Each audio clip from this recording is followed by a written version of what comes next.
So I was about 14 years of age when this happened.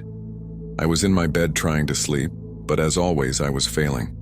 My dad was in the living room trying to rock my brother asleep. This was a normal routine, but this night wasn't normal. I finally think I'm about to fall asleep when I hear these loud knocks on my front door. It echoed throughout the whole house. It's like 3 a.m.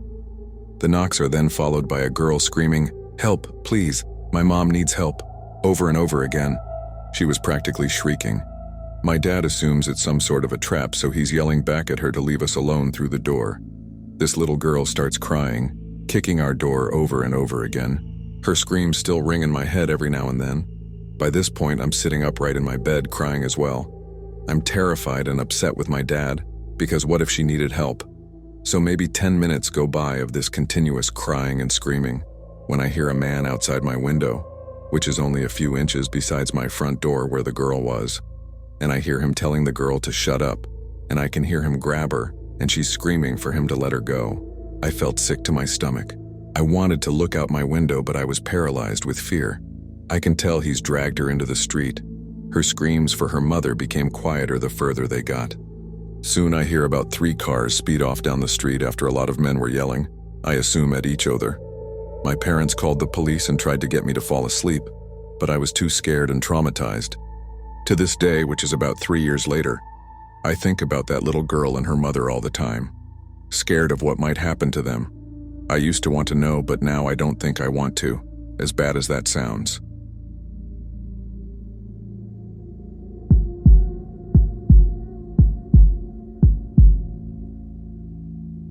I use Tinder pretty frequently, and it's usually cool.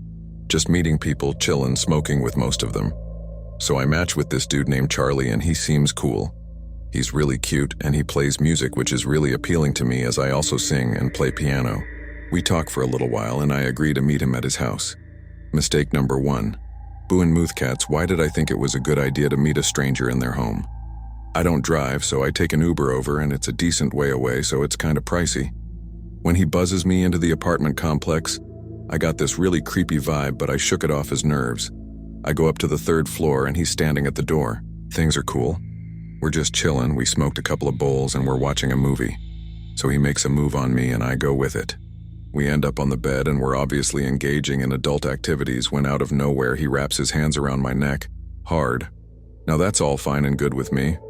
I mean, I can dig that in the right setting, but alone in a stranger's house when he didn't even check to see if it was cool is not one of those settings. So I literally can't breathe, and I'm fairly certain I'm turning blue at this point, and he is just relentless. Not only is he asphyxiating me, he's now yelling in my face, "Are you scared?" with this wild look in his eyes, and I'm like, fuck. Yes, I am scared. You are trying to kill me right now. I started to struggle, and he was gripping even harder. I'm not even kidding you guys, I seriously thought I was going to die. By some miracle, I wriggle out of his grasp and start screaming. He's yelling at me to calm down, and I'm frantically trying to put on my clothes. He grabs my wrist as I'm trying to leave, and I use all of my strength to pull away and slam the door. As it was closing, the charming fella bid me adieu with the words, "Fucking cunt." I get home and I look in the mirror, and I have hella bruises on my neck. I try to cover it up with makeup to no avail. I straight up look like I was almost strangled to death. Then he texts me saying, "I think you need more than one dick." And I'm like, oh really? You want to bring a friend and kill me together? How lovely. Anyways, I blocked him and reported him on Tinder. I wish I could have done more because I seriously think he would have killed me. I've been debating going to the police, but the bruises are gone and it's a he said, she said thing.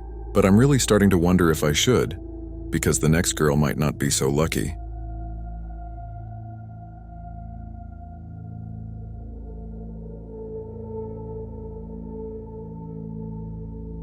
I am a 33 years old white female from Los Angeles.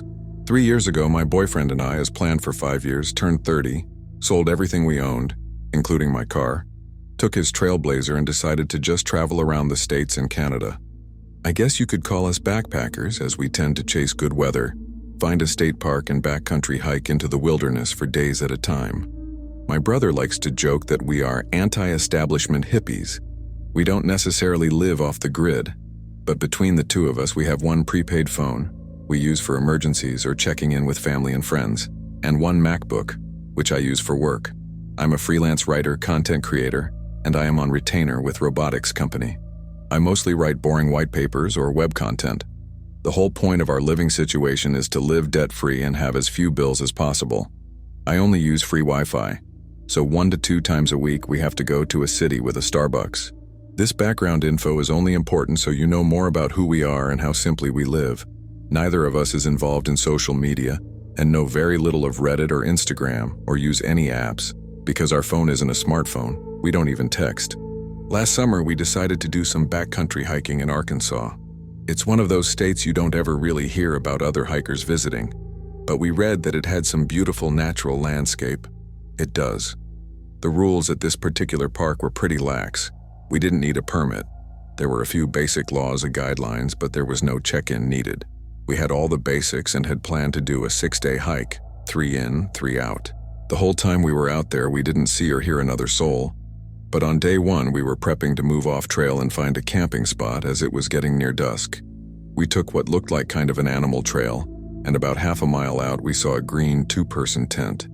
It was almost camouflaged in the foliage, so we came on it almost by accident. Some backpackers prefer privacy, others are more social. We're the more social type. We've had some great experiences camping near other backpackers, sharing stories, food, and a joint or two. We were around 30 yards away from the tent, so my boyfriend shouted a greeting to make our presence known. No movement and no sound. We assumed Green Tent Guy either wasn't around or didn't want to be bothered, so we started off in a new direction to get some distance between us. We camped, never heard a peep. We moved along the next morning, completely forgetting about Green Tent Guy, until nearing the end of day 5 on our trek back. We were again looking for a spot to camp off the trail when we came up on the green tent again. This isn't that unusual, but normally backcountry hikers keep moving, so we really weren't expecting it. The tent flap was open, so my boyfriend yells his greeting again, and nothing. My boyfriend wants to go check it out, saying, "It's weird, and maybe someone is hurt." I didn't like the idea from the get-go because even though we hadn't had any bad experiences personally, we'd heard enough stories from other backpackers about hermits and mountain men that want privacy, carry guns, etc. But my boyfriend assured me we'd be fine, and if all else fails, offer him some weed to keep the peace and we'd go on our way. As soon as we get within 20 yards of the place, the smell of decomposition is intense. My boyfriend has been hailing his greeting over the last 20 yards, and once the smell hits him, he stops and turns to me and says, "What if we find a dead body?" My skin crawled. I was immediately afraid. I've never seen a dead body before and don't want to. The closer we got to the tent, the worse the smell got. I knew for sure we were going to walk in and see some old camper's rotting corpse. What we found was worse than that. Outside the tent was a dead doe's legs, all 4 of them, covered in flies. It looked like the legs had been cut most of the way and then ripped off the rest of the way. It was a mess. Inside was the body and head of the deer, but the middle portion was swaddled in a blue fleece blanket that was blood-soaked at the bottom where the legs used to be. It was laying on its side, bottom facing the tent entry. The tail had been cut off and the anus vagina was covered in dried blood and a gape, like something had been penetrating it. The same with its mouth. The bottom portion was bent down at a scary, broken-looking angle. The tent was open so we could see everything without having to go inside. Not that we would have anyway, because at this point the smell was almost debilitating. There was a dirty, almost empty clear bottle of Jergens baby oil and a stained green and white fringed kitchen towel. That was it. I immediately started crying and begged him to go. All he could muster was, "What the fuck?" And we turned and ran. We ran to the trail and jogged down it for as far as we could go until dusk was fully on us, and we had to set up camp. We didn't go very far off the trail and neither of us slept. We didn't start a fire or use headlamps after full dark. We just sat up whispering to each other, going over and over what we had just seen. Every little noise startled us. It was like our brains were on red alert. I kept thinking any moment a dead deer rapist would come back to his tent, see our footprints or something, know we were there and track us back to our tent. I've never been so scared in my entire life. Just before dawn, we tore down and started out. My boyfriend stopped at the ranger station on our way out of the park to report what we had seen. The ranger was a young guy around our age, and he looked as freaked out by our story as we were telling it. He wrote most of it down, and my boyfriend showed him on a map approximately where it had been. He asked if we knew how the deer was killed, and at that point we hadn't even thought about it. We just assumed it had been shot. but because of the blanket we didn't see a wound, but we weren't exactly giving it an autopsy either. We have since shortened our backcountry hikes to a maximum of 4 days. We've also been a lot less eager to call out to other campsites and have never approached another unmanned tent again.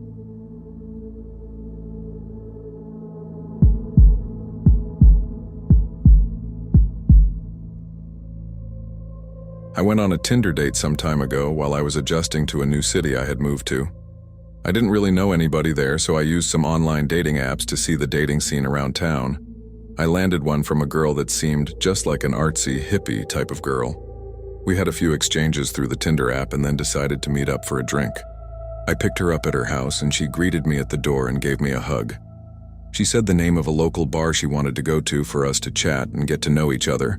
I told her I would drive and proceeded to my car. The first red flag I noticed was when I walked to my car and opened the door. She had just followed me to the driver's side and was standing behind me staring. I looked at her blankly for about 15 seconds and asked her if she was going to get in. She said, "Sure, I would love to," and went the long way to the passenger side around the back of the car.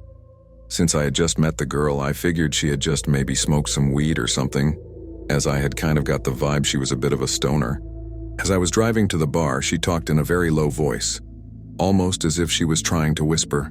I am not hard of hearing or anything, but I had to ask her to repeat herself several times just so I could make out the full sentences she was saying.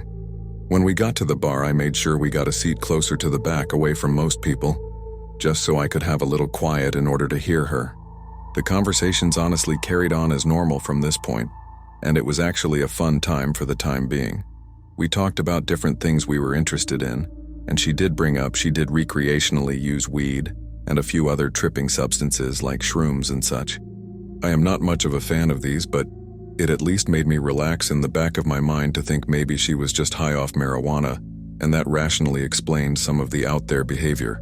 Granted, I had a few drinks at this point, so I was honestly not thinking straight. I asked her if she wanted to go to my place after drinks, and she agreed. When we got to my place, we had a few more drinks. Then she started talking about her jewelry. This is where it gets weird. She told me her jewelry was her big secret, and it defined her. When I asked her why it was so important, she said, "I'm actually Anastasia and I was never killed in Russia. My jewelry is my link to my past." It was hard for me to take that serious at this point with how much I drank, so I kind of challenged that statement using the little bit I knew about history. At this point, she freaked out and started yelling at the top of her lungs about how I don't respect ancestors and history. Then she got quit and tiptoed right up to me and grabbed me by the neck. She then brought my face eye to eye with hers while still holding my neck. She says at this point, "I am a shaman and I will curse you. My ancestors have destroyed many people and you do not respect that. You are from oppressive ancestors and they will be punished." Then she put her hand in a whiskey glass and made a cross on my face and kissed my forehead. At this point, I started to sober up a little. I talked her into calming down, telling her I was only joking. Then she slowly started getting back to normal. Then she started talking about her cat fetish. She tells me she has a list of people who she tames to act as cats. I am not about judging people on their fetishes, so I listen in. She then tells me all the things she does to them and starts acting like a cat in my living room. If she had not yelled at me earlier on, I might have almost been turned on by it.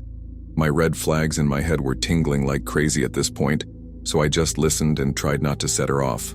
She noticed sage on my kitchen counter and asked me to let her light it and bless the house. Side note, I use sage to make my house smell better occasionally. It's kind of a ritual I like to do, but it's mine and mine alone. Something I take very personally and like to do myself. I tell her no, she can't light it and that it's my thing to do on my own. Then she freaks out telling me I'm a horrible human being and screaming all over the place. I tell her I can take her home now and she runs to the door and goes outside. As I get outside, she is screaming at the top of her lungs that I am a horrible person and I should go die. I tell her she can walk herself home then, and I go back to my place and lock the door. She then starts banging on the door hard in about 10 minutes, saying she left her phone in there. I grab her phone off the kitchen counter and open the door to hand it to her. She tries to barge inside and I block her with my forearm. She then acts like she is about to punch me. I just hold my ground and tell her she is not coming in. She screams she wanted the whiskey bottle we were drinking from. I told her hell no because I paid for the damn thing. I slam the door at that point and lock it. I hear her bang on the door for a minute. I then hear her footsteps going down the stairs. I waited about an hour and then went walking outside to see if she was still hanging around. I didn't see her, nor did I ever see her again after that. I know this is probably not the scariest encounter ever, but for the next few nights I was creeped out, always walking around the area I live to make sure she wasn't hanging around. I honestly hope she is okay wherever she is, but I hope to never see her again.